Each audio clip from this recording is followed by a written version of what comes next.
DHK पाल YouTube channel में सभी को स्वागत है। आज हम आप लोग को प्रकाश चैप्टर का पार्ट 2 वीडियो का प्रश्न कराने वाले हैं।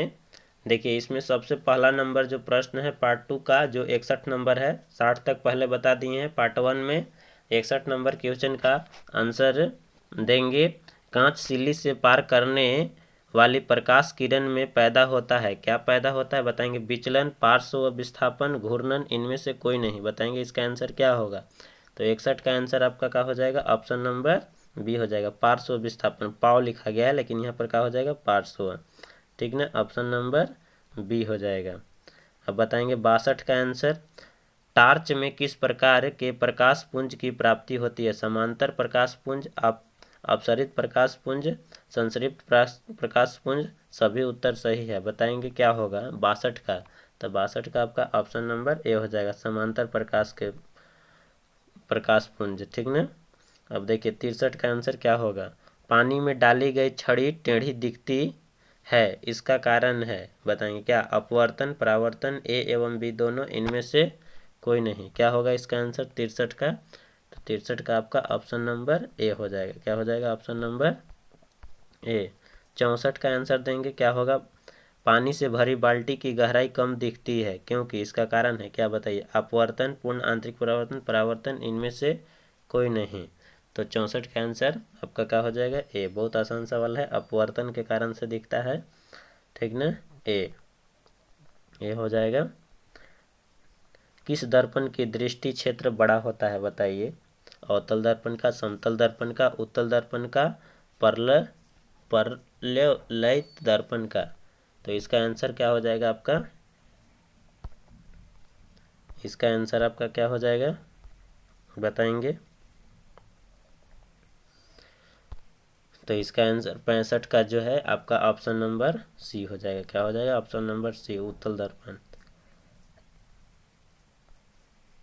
67 का आंसर देंगे, टाइपिंग मिस्टेक हो गया है, नंबरिंग।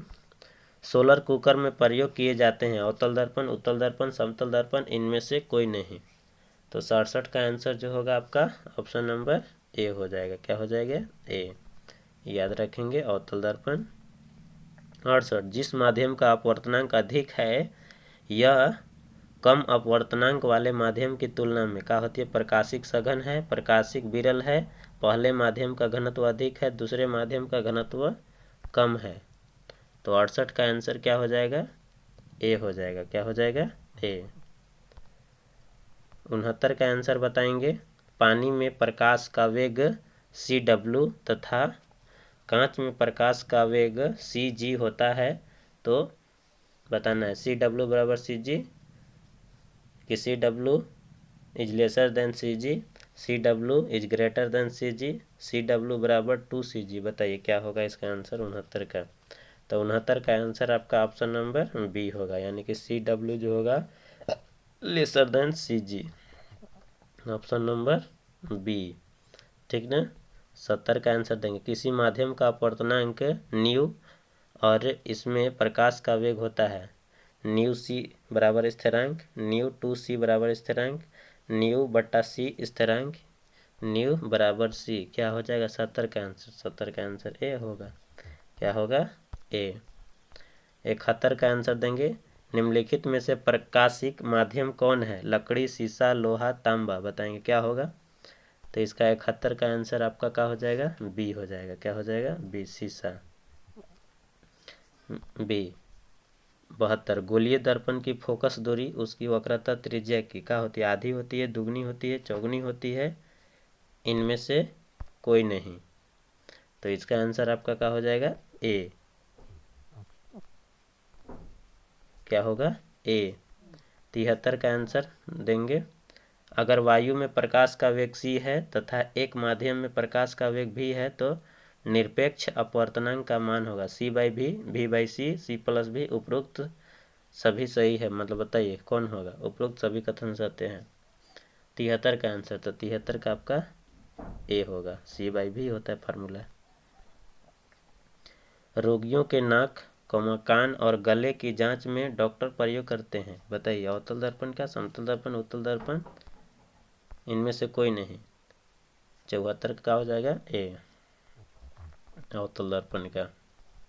75 सूर्य से आने वाला प्रकाश पुंज कैसा होता है? अपसरित प्रकाश पुंज, संतृप्त प्रकाश पुंज, समांतर प्रकाश पुंज, इनमें से कोई नहीं। बताएंगे क्या होगा 75 का, तो 75 का ऑप्शन नंबर सी होगा। विरल माध्यम में प्रकाश की चाल सघन माध्यम की अपेक्षा क्या होती है? कम होती है, अधिक होती है, बराबर होती है? सभी कथन सत्य है। बताएंगे क्या होगा 76 का आंसर। 76 का ऑप्शन नंबर बी अधिक होती है, ऑप्शन नंबर बी। 77 आधुनिक क्वांटम सिद्धांत के आधार पर प्रकाश को तरंग माना गया, कण माना गया। आधुनिक क्वांटम सिद्धांत के आधार पर प्रकाश को बताइए क्या माना गया है? तरंग माना गया है, कण माना गया है, ए एवं बी दोनों, इनमें से कोई नहीं। बताइए, बहुत अच्छे सवाल हैं। 77 का आपका ऑप्शन नंबर सी हो जाएगा। क्या हो जाएगा? सी, तरंग और कण दोनों माना गया है, याद रखना है। जब प्रकाश की किरणें सघन माध्यम से विरल माध्यम में गमन करती है तब इसकी चाल बढ़ जाती है, अतः किरण अभिलंब की ओर बताइए झुक जाती है कि दूर हट जाती है? 45 डिग्री कोण पर झुक जाती है कि समांतर हो जाती है? बताएंगे इसका आंसर 78 का था। 78 का आंसर आपका क्या होगा? बी हो जाएगा, यानी कि दूर हट जाती है, ऑप्शन नंबर बी। ठीक ना। 79 का आंसर दीजिए। फोकस पर अभिसारित करने वाला किरण पुंज परावर्तन के बाद समांतर किरण पुंज में बदल जाता है। अवतल दर्पण में, उत्तल दर्पण में, ए एवं बी दोनों, इनमें से कोई नहीं। तो इसका आंसर आपका सी हो जाएगा, ए एवं बी दोनों, यानी कि अवतल अवतल दोनों में। ठीक ना। 80 का बताएंगे। मान लिया कि माध्यम 1 में प्रकाश का वेग v1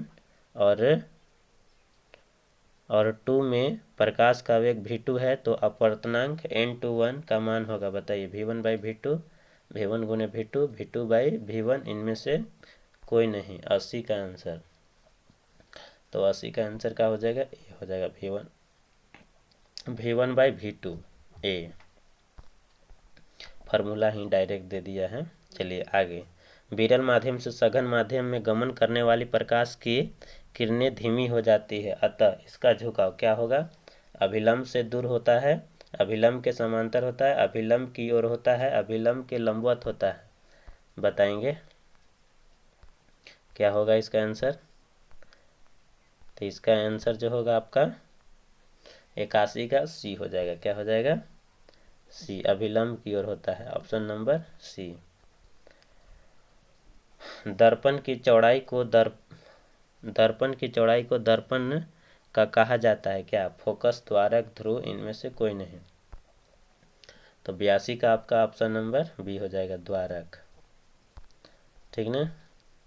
83 किसी दर्पण या चिकने तल पर प्रकाश की किरणें आपतित होने पर परावर्तन होता है, नियमित, अनियमित, ए एवं बी दोनों, इनमें से कोई नहीं। 83 का ऑप्शन नंबर आपका क्या हो जाएगा? ए हो जाएगा। क्या हो जाएगा? ए। किसी समतल दर्पण में लेटर पी को देखने पर वह कैसा मालूम पड़ता है? आर जैसा, ओ जैसा, व जैसा मालूम पड़ता है? इनमें से कोई नहीं। बताइए 84 का आंसर। तो 84 का आंसर आपका क्या हो जाएगा? सी, व जैसा मालूम पड़ता है, याद रखेंगे, ऑप्शन नंबर सी। 85 अवतल दर्पण के प्रकरण में किसी वास्तविक और उल्टे प्रतिबिंब के लिए आवर्धन होता है? बताइए ऋणात्मक, धनात्मक एवं बी दोनों, इनमें से कोई नहीं। तो इसका आंसर क्या हो जाएगा? ए हो जाएगा, ऋणात्मक। ठीक ना। 86 का आंसर दीजिएगा। अवतल दर्पण में आभासी और सीधे प्रतिबिंब के लिए आवर्धन होता है, ऋणात्मक, धनात्मक एवं बी दोनों, इनमें से कोई नहीं। 86 का आपका ऑप्शन नंबर बी हो जाएगा, धनात्मक।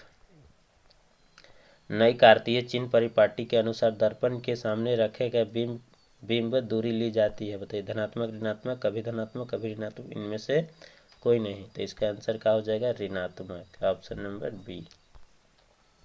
चलिए 88 का आंसर देगा। निम्न में से किस माध्यम में प्रकाश की चाल अधिकतम है? हवा, जल, शीशा, हीरा?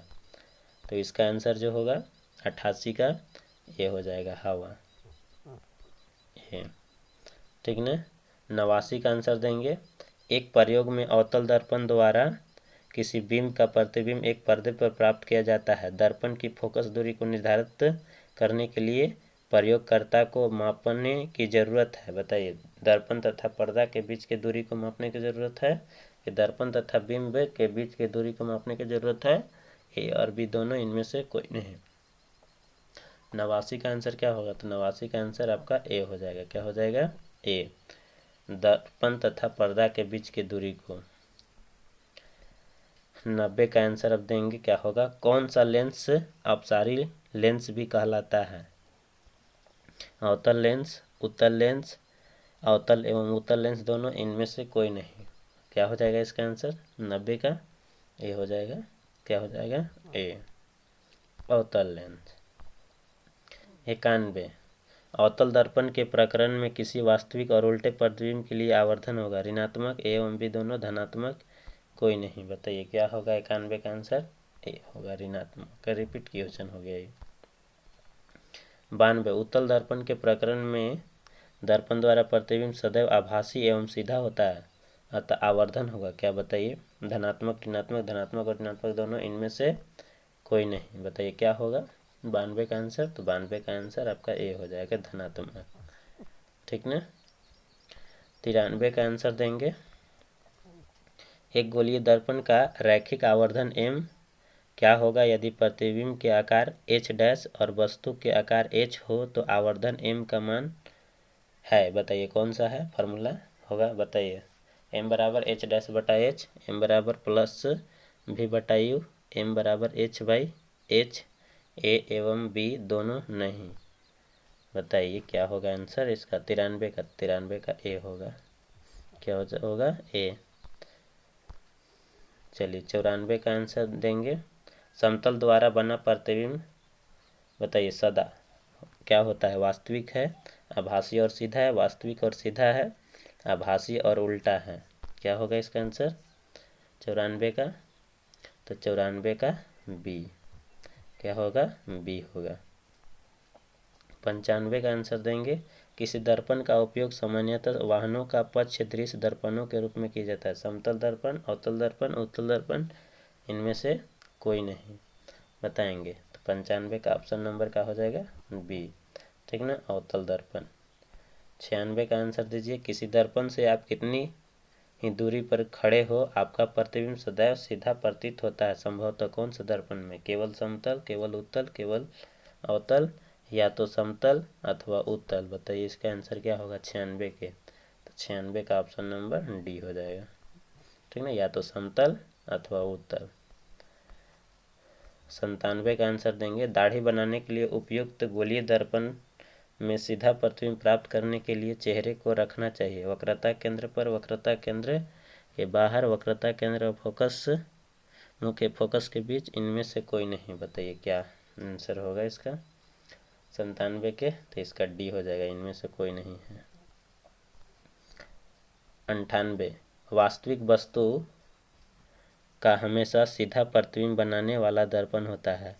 समतल उत्तल, समतल अवतल, उत्तल अवतल, समतल उत्तल अवतल। बताइए क्या होगा इसका आंसर 98? 98 का ये होगा, समतल और उत्तल ए। ठीक ना।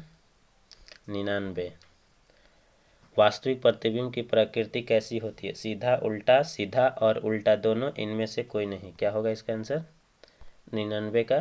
तो 99 का आपका ऑप्शन नंबर बी, उल्टा होता है। ठीक ना। 100 का आंसर देंगे, 100 का आंसर क्या होगा आपका? 20 सेंटीमीटर फोकस दूरी वाले अवतल दर्पण को सूर्य के प्रकाश के सामने रखा जाता है, तो प्रधान अक्ष पर एक खास बिंदु पर कागज का कतरन जल उठता है। इस बिंदु की दूरी दर्पण से होगी कितना? 20 सेंटीमीटर, 10 सेंटीमीटर, 5 सेंटीमीटर, 25 सेंटीमीटर। बताइए क्या होगा 100 का आंसर? तो 100 का आंसर आपका ए होगा। क्या हो जाएगा? ए।